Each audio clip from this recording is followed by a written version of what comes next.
guys, oy, lumabas tayo dahil nga balita dito sa may sa may co-op na merong ano nga, merong meron silang sale. Sos, grabe kabilis. Ang dami kasing mga sale, guys. Alam mo yung isang set na lutuan na pang kitchen. Isang set na po yan siya, siguro 6 na piraso, 50 dirhams lang. Oh, ang dati nilang 100 plus, naging 50 dirhams na lang. Tapos yung list nga ito nabili natin, nabili natin, no. Hindi ko alam, ang alam ko ang presyo nito is 6 dirhams. Ngayon 1 dirhams na lang siya. Grabe, pinag-aagawan. Pati yung ang gusto ko sana bibilhin doon yung downy, kasi bili sana tayo ng downy. Wala na, hindi na tayo naabot. Hindi ko na naabutan, kabilis. Alas 6 daw, sabi pala, alas 5 pala, nag-start na pala, alas 5:30. Kaya pagdating ko doon, wala na. Ito na lang yung mga lace ang nabili natin, oh. Yan. Pagbilihin mo ito parang 6 dirhams, hindi man kasi ako gaano kumakain nito eh. Kaya hindi ko kabisado yung presyo. So, binili ko 1 dirhams na lang yung isa. Saka yung ang habol ko kasi doon talaga yung downy. Bibili sana ako ng downy. Kaya lang wala na. Ang downy almost 6 dirhams na lang siya kasi 5.99 siya eh. Yung dating mga presyo niya ng tag 12, 10, o di ba? Nakuha lang siya na ano, mura na lang sana, kaya lang wala na eh. Hindi na natin naabutan, kabilis. Kasi pag ganyan, pag may mga sale, mabilis talaga maubos yan. Naghabol yung mga tao dyan. Guys, nakabili tuloy ako ng dilis. So yun, di ba? O, nakabili na ako ng dilis. Kasi nga, bukas siya, nandoon siya. Dumaan na lang ako sa fish market.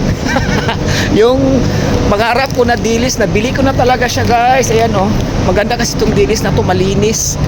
Kaya, ayan, binili ko na. At uwi na tayo. Medyo mainit pa naman.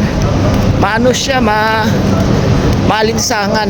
Alas 6 na ng gabi, pero may tingnan mo, alas 6 ng gabi may araw pa. Yung alas 6 ng gabi dito sa amin, guys, may araw pa, oh, no? Ang alas 8 nga dito ay maliwanag pa. Ayan, tingnan mo yung alas 6. Yan. May araw pa, oh. Dito lang tayo dumaan sa may lilim. Ganyan dito sa amin pag summer. O, di ba? Nakabili na tuloy ako ng dilis. Pabalik-balik ko diyan kasi nga sarado siya. Nakabili na tuloy ako, dinaanan ko na lang yung dilis. Oh, mayroon na tayong dilis. Ito yung lagi kong binabalik-balikan dyan sa fish market kasi nga sarado siya eh. Sarado siya kaya hindi ako makabili. Okay, nakabili na ako. Ipakita ko lang sa inyo, guys, kaya lang ang hirap kasi, oh. Ito siya, guys, oh. Kita ko yung dilis na talagang inaano ko. Ayan, oh. Oh. Maganda kasi yung dilis nila dito. Kaysa bibili ka sa ibang ano, durog. Ito siya maganda talaga, oh. Yan. So ayan, nakabili na tayo tuloy. Kasi nga dumaan ako doon sa fish market. Bukas na siya. Sarado kasi siya pag dumadaan ako diyan papunta galing sa Charts. Pag dumaan ako diyan, sarado. Kaya ngayon, nakabili na ako ng dilis. Meron na akong pang-ulam. Yan yung balikan ko diyan. Ayan, guys, tingnan nyo, oh. Ang alas 6. Oh. Tingnan nyo, napakaliwanag pa. Yan. Naglakad na ako pagbalik. Kanina nagbus ako. Ngayon pag uwi, lakad tayo para pawisan naman tayo. Medyo, ang hangin medyo mainit. Ganito na po talaga ito sa amin pag summer. Siyabaya, guys, at malapit na naman tayo sa signal. Hanggang dito na lang at mag-ingat po tayong lahat. I-enjoy po natin yung ating mga weekend. Sa mga OFW dito, mag-ingat po tayong lahat.